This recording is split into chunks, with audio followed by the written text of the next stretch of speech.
The International Association for Near-Death Studies presents NDE Radio, a weekly exploration of near-death experiences and similar encounters with the other side. Now, here's your host, Lee Witting. Welcome to NDE Radio, brought to you by IANDS, the International Association for Near-Death Studies. I'm your host, Lee Witting. Today's guest, Yemanya Carey, evolved from a troubled teenager with a history of drugs and alcohol to a healer of others today.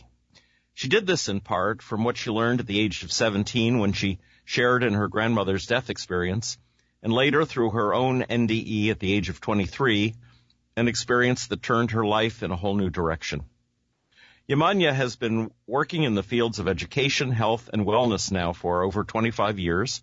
She is a master healer, international speaker, and workshop facilitator on conscious evolution.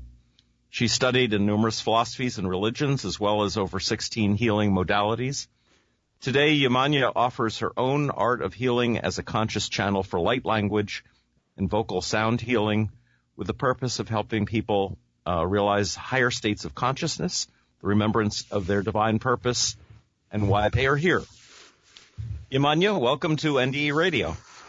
Thank you so much, Lee. I'm really excited to be here today. Well, it's great to have you. Thank you. Yemanya, you have shared many of the addiction problems that teens suffer from today. And you also said you had psychic abilities starting at an early age. Today we have the generation we've called indigo and gifted, our pathway to a more spiritual level.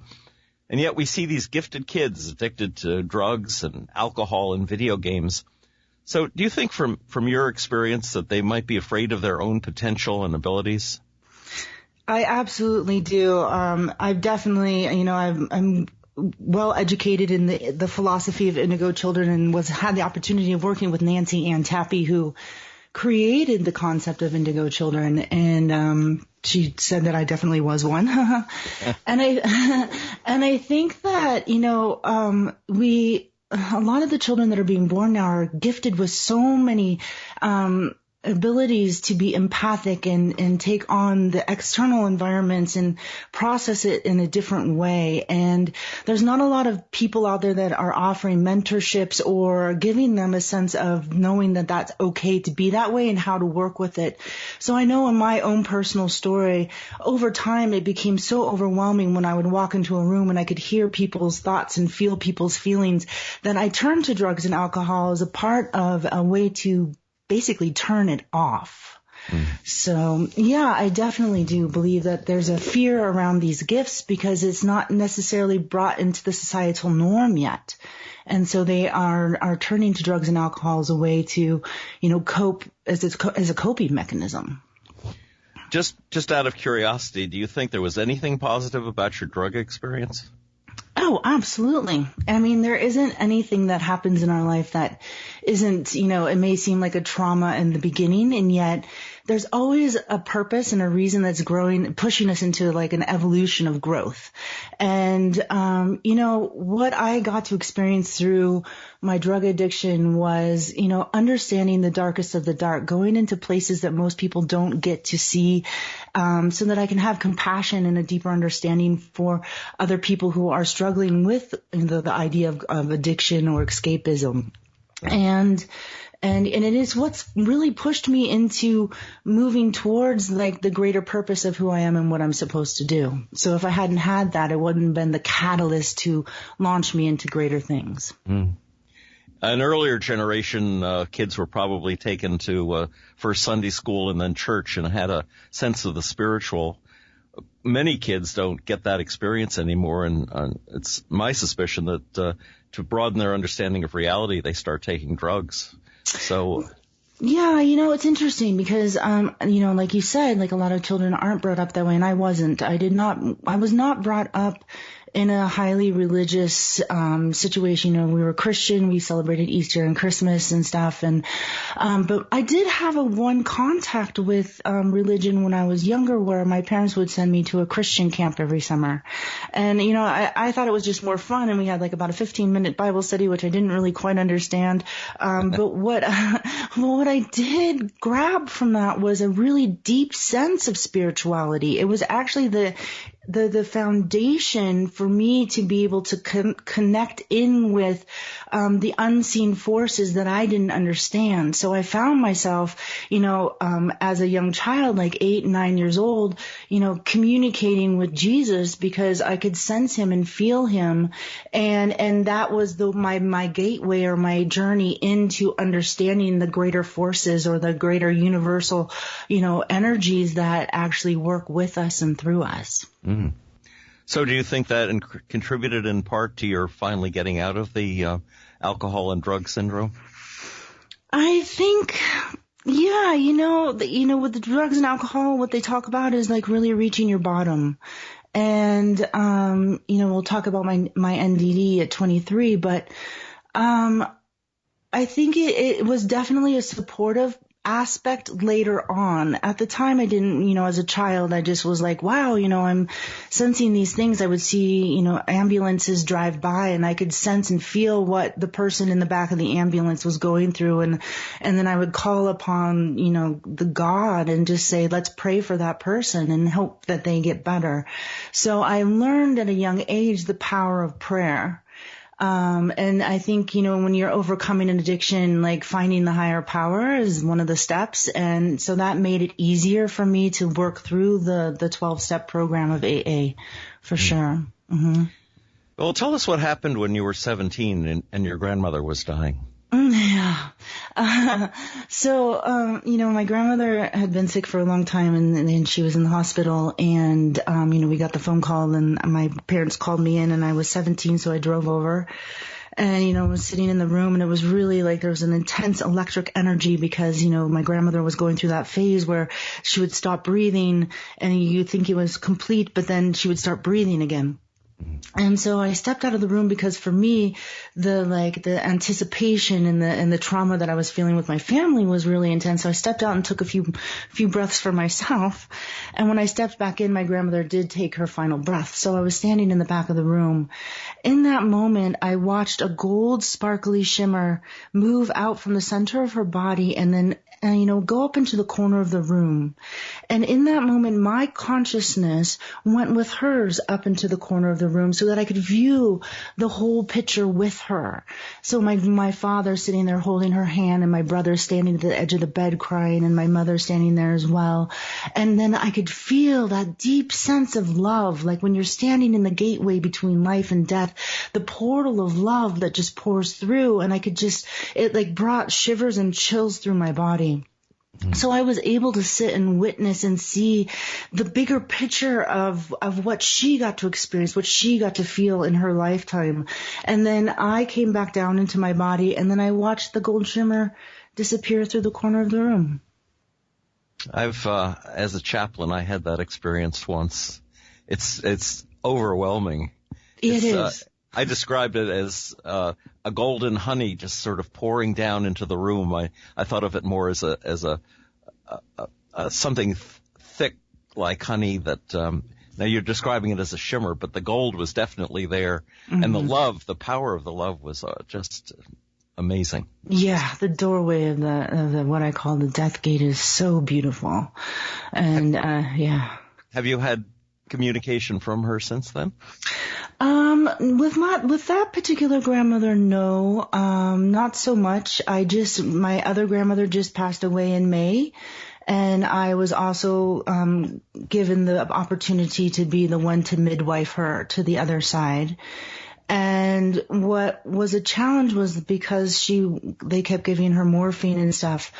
She was confused on how to transition completely to the other side. So once she was, declared dead, I kept smelling her. And and even the next day I kept smelling her. So I went out into the forest and had a little talk with her and helped her cross over again. And with that grandmother, a week later, she came to me. I woke up in the middle of the night and I could sense her and I could feel her. And I looked over and there was like a little gold shimmer in the corner of the room, like her telling me, I've made it. It's okay. Here I am. Terrific. Yeah. Wow. Mm-hmm. Mm-hmm. So then, now that experience with your grandmother didn't heal you right away. You were still stuck where you were as a teenager, right? No, I think it actually triggered more. because I was like, oh my gosh, what just happened? Like, I had no idea. And in the hospital room, I looked at my mother and I'm like, I gotta go. And she's like thinking I'm upset because my grandmother passed, and it was more just because I had just experienced such an abnormal phenomenon that I had no idea how to explain it. And I think actually being in that doorway did activate and trigger even more psychic abilities. So, my capacity grew just from that point. So no, it didn't help. It actually kind of triggered things to want to like turn it off even more so. Wow. Well, then let's move on to your experience at 23. What caused your NDE, and what did you see? Right. So, the drug issue that I had, I tried to get sober, started getting sober at about 22. And, I was in and out. And I ended up one evening having an overdose.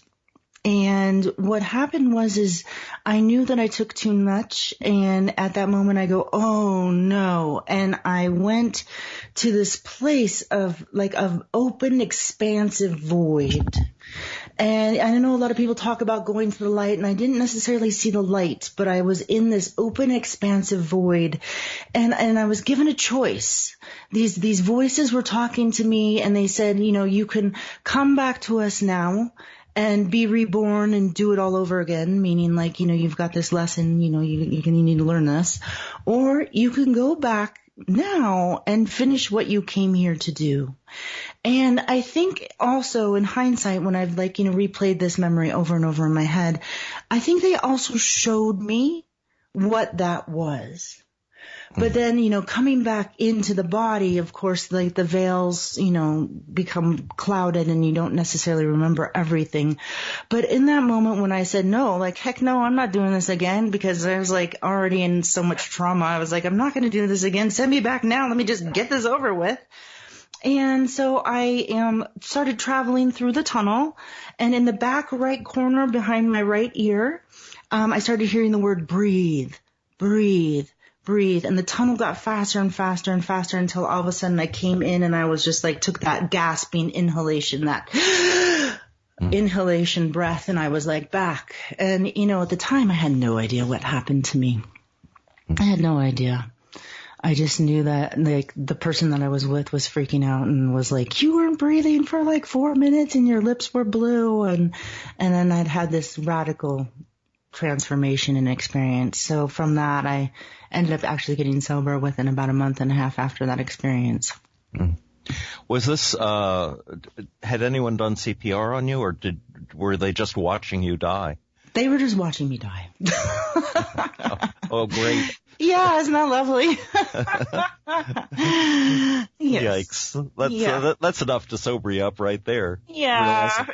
That you're not going to get any help from the people that care about you. Yeah, exactly. Yeah, it was quite a wake up call for sure. Yeah. Now, for sure. Did you, when you first took off, did you find yourself going through the tunnel to this dark place, or were you just in a dark place? Yeah, I don't recall actually going through a tunnel. I remember almost being sucked up through a void space. It was almost like my body was being sucked or pulled up in through a portal.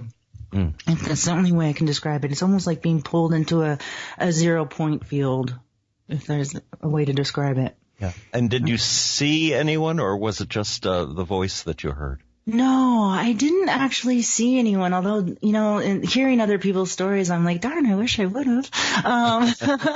No, I mean, the only recollection I have is just being in this void space, and I don't think I had physical form. I don't even recall looking down and seeing my physical body in any way either. It was more just the consciousness speaking with consciousness. But you had a greater knowledge of the way life and death happens, and what you'd have to go through to be born again. Yeah, for some reason I did, and I have no idea how I knew about reincarnation. But somehow I did. I mean, even as a young child, when I was exploring Christianity, I started going to church on my own when I was 16. And, the minister said, if you don't believe everything that's in the Bible, then you can't be a Christian. And I was like, well, geez, maybe I'm not a Christian because I believe in reincarnation. So I'm not sure how I landed into that or how I knew about that, but somehow I did. And it did come through in my death experience where they were telling me, you can do this all over again or finish what you came here to do. So, yeah. Well, until the early church fathers came up with a decision against reincarnation, probably for political reasons, Christians, there were Christian fathers who believed in reincarnation, origin being one of them. Wow, I had no idea. Yeah, that was an early Christian belief. So maybe my philosophy comes from more of the Gnostic Christianity than some kind of encoded remembrance from different lifetimes. Probably so. Now, let me think. Have you thought about? Well, first, let me ask you: were you, after that experience, were you were done with drugs? Did it take you? And let me ask you too. We're talking drugs as a very general term. What was it that you were taking? It's funny because people ask it. I don't usually talk about it too much because there's such a connotation and judgment around it. But I was doing cocaine and heroin. Okay. Mm-hmm. And this was the pre-fentanyl days when people. I mean, we've got now 65,000 kids overdosing every year. It's a huge number. Yeah, the opiate addiction right now is just horrendous. And it's very sad and scary. And I think, but the children that, what they're growing up in now, I mean, I was fortunate enough that I did not grow up in a huge technology, era. I was, we had computers in our classroom. I'm 43. So, we had computers in our classroom, but we didn't have access to the internet until I was in college. And there is a piece of connection that the biological human needs that are being disrupted through technology. And so there's this huge, influx of depression and anxiety and drug addiction, which I think is all correlated together. And I think a lot of it has to do with this lack of communication and lack of connection that's happening. So, the opiate problem is just a symptom of a greater problem. Wow. Mm-hmm. One of the things that people seem to get addicted to today, and it's not limited to teenagers, is their cell phones. I'm amazed, you walk down the street and everyone's staring at a phone. It's very depressing. Right. And perhaps it was a gift that we grew up before the advent of this portable technology that you can get so addicted to. Right. Right. We're just lucky enough that we are able to have the reflection of before and after, so that we can bridge that wisdom of the before to the younger children coming up and the ones that have absolutely no idea otherwise. So we can teach them and show them that, it's okay to put your phone down and actually have direct communication and look in someone's eye. And to give them, I have a child, she's 14, so, we have some boundaries around technology. And it's teaching them also, we have to actually teach them how to engage with one another. Because it hasn't been, a part of their natural instinct or their natural training, because their natural training is, so many parents nowadays and are like, oh, well, I have to get this done. So they hand their kid the iPad or their phone to watch a movie because it's like a natural babysitter. So this is how the children are being grown up to, be able to, parents are using this and nothing against the parents. I used to let my daughter watch videos sometimes when I needed to get things done. But even my daughter didn't grow up with an iPad. She's 14, and it's amazing how much has changed in just less than 2 decades. Yes. So, yes. Yeah. Mm-hmm. Well, now tell me how you, or tell the audience, how you moved from healing yourself to healing others. It's really interesting. So, as I was getting sober, and obviously I, I'd already created a connection to God and the greater universe, and then I started, basically, I had this wake-up call where I was getting tested for different kinds of tested for AIDS and all these different things, from my past experience. And I had this epiphany. I'm like, oh my gosh, I've got to just do what I'm supposed to do. And I can't wait. I was studying at an acting conservatory in Seattle at the time. And I just left everything and I went and pursued my acting career in Los Angeles. And while I was in Los Angeles, I also came across some amazing spiritual teachers who brought me into working with Qigong and Kundalini Yoga and working with the women's ways and working with the full moon and new moon ceremonies, Reiki, and teaching me about who I was and what my psychic gifts were and how to cultivate them and use them. And so during this process, I just basically screamed at God, because being an indigo, I don't like to be told no, and I don't like limitations. So when the AA is telling me I could never have a drink again, I'm like, you know what? Screw you. You're going to show me how to fix this. And I screamed at God and I said, you're going to show me how to fix this. And so one of my teachers had given me all these guided meditations on tape deck. They were tapes back then. Yes. And of course. And it was like overcoming addiction and reprogramming on a cellular level, meeting your spirit guides, and all these different things, where I learned about the power of visualization and intention. And during that time, I had these giant beams of light that came in to work with me. And they shifted my vibration to such a point that at certain points when I was doing this work, I would, the radio stations would change when I would walk into the room. I melted the wires in the coffee pot, the TV, the VCR, the dishwasher. My roommate was like, don't touch my computer. I even melted wires in my car. So I had these high vibrational light beams that I actually, in hindsight, feel like those were the beings that were talking to me when I was on the other side.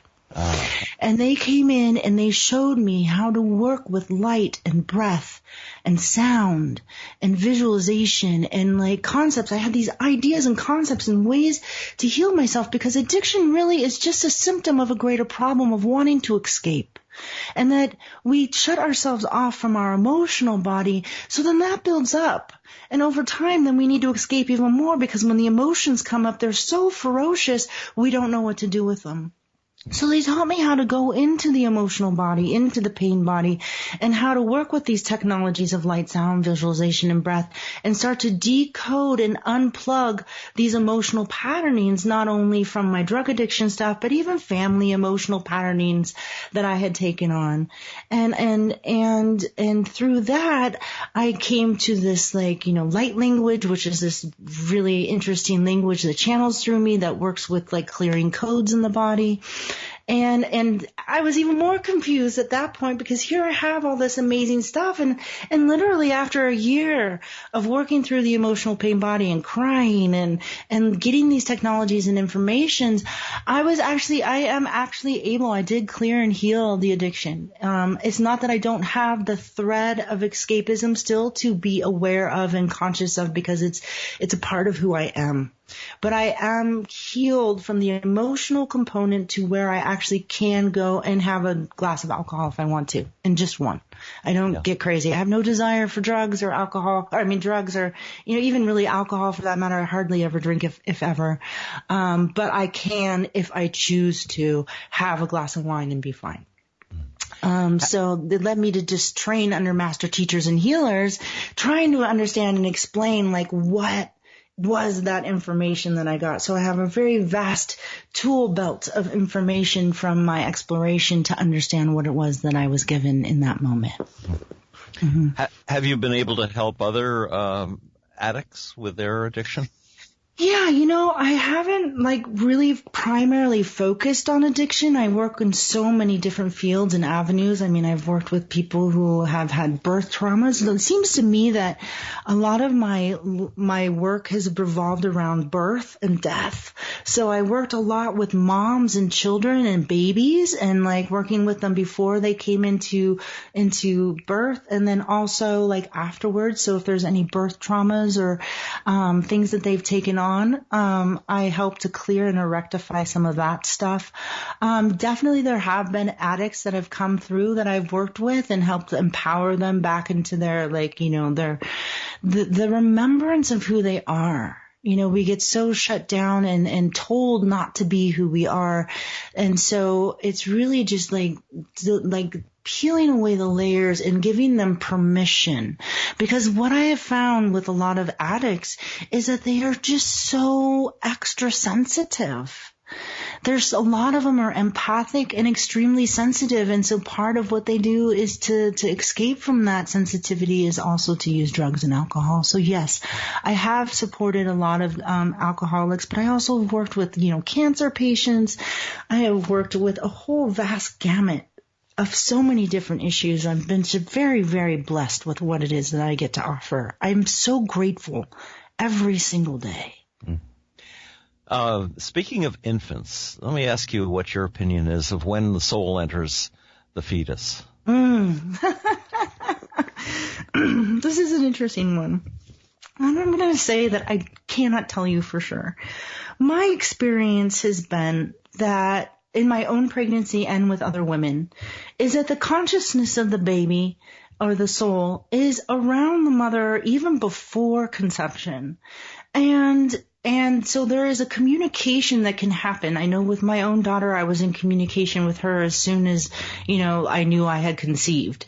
And I've talked with other, consciousness of the children that are in utero.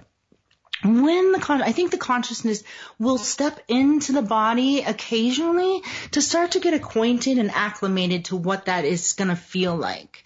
And then it may, come back out again. I think that when the baby is coming through the birth canal, I think that's when there's the full lock-in of the soul into the body.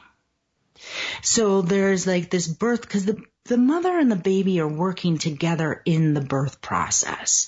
So the consciousness of the body and the consciousness of the baby and the physicality of the baby need to be working one-on-one in tandem with the mother.